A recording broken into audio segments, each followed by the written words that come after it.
আসসালামু আলাইকুম। কেমন আছেন সবাই? আশা করি সবাই খুব ভালো আছেন।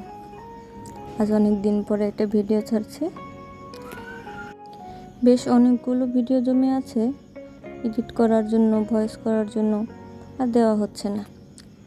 আসুন পাঞ্জাবিটার কাজটা শুরু করি। এই সাদা পাঞ্জাবিটার পুরো আমি আকাশি কালার রংটা ব্রাশ দিয়ে ছিটিয়ে নিচ্ছি। ছোটো ছোটো ডট দিয়ে নিচ্ছি, একটু বড় বড় সাইজ যাতে সুন্দর হয়।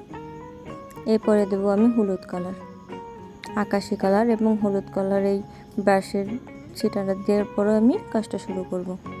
আমি করেছি লাল রং দিয়ে ডেইজি ফুল, যেহেতু সাদা আর ডেইজিটা দিয়েছি লাল। এই যে দেখছেন ডেইজি ফুলগুলো আমি এঁকে নিচ্ছি প্রথমে। অবশ্যই এরপরে আবার ঠিক করব আমি চিকন ব্রাশ দিয়ে। আগে আমি ডেইজি ফুলগুলো এঁকে নিচ্ছি একে একে।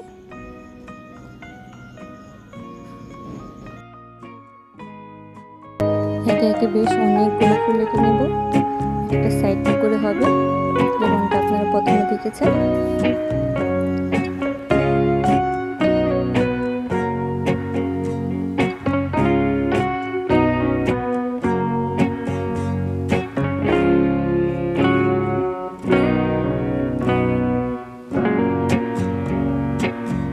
এবার ফুলগুলোর মাঝে প্রথমে দেব হলুদ কালার, এবং সবগুলো হলুদ কালার করার পরে একটু টেনে আসার পরে রংটা একটু শুকানোর পরে দেবো আমি হলো কমলা কালার,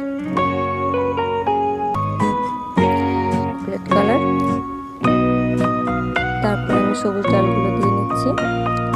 আমি রংগুলো কিন্তু মিক্স করেছি অ্যান্ড বাইন্ডার সম পরিমাণে। লাল রংটাও আমি হলো কমলা কালার হলুদ কালার মিশিয়ে লাল কালার, খুব সুন্দর একটা লাল কালার হয়েছে। এবং লালও দিয়েছি, লাল তো অবশ্যই দিতে হবে লাল কালার করতে, কিন্তু সুন্দর একটা লাল কালার করতে হলে কমলা বা হলুদ কালার দিলে সুন্দর একটা লাল কালার হয়।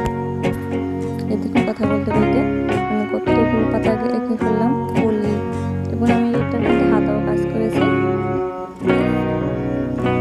দেখুন সম্পূর্ণ কাজটা আমার কমপ্লিট হয়ে গেছে, সুন্দর হচ্ছে তাই না?